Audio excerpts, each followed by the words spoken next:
I was a juror on a murder trial. We got it wrong.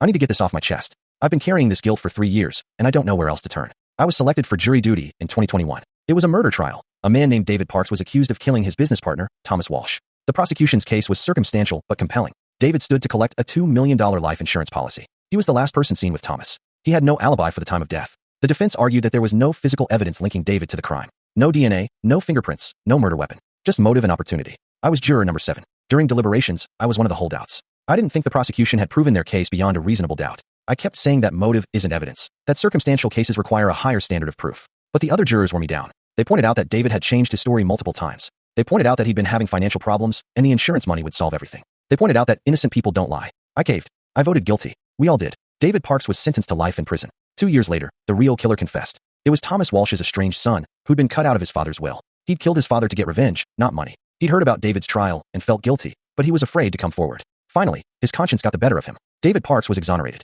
He'd spent 2 years in prison for a crime he didn't commit. 2 years of his life, gone. His business destroyed. His reputation ruined. His marriage ended. His wife had divorced him while he was in prison. I was the one who caved. I was the one who could have hung the jury. If I'd held out, if I'd demanded more evidence, if I'd been stronger, David might have been found not guilty. He might have been free when the real killer confessed. I've tried to contact David to apologize. He won't speak to me. His lawyer said he's focusing on rebuilding his life and doesn't want to relive the trial. I don't blame him. I wouldn't want to speak to me either. I've been having panic attacks. I can't sleep.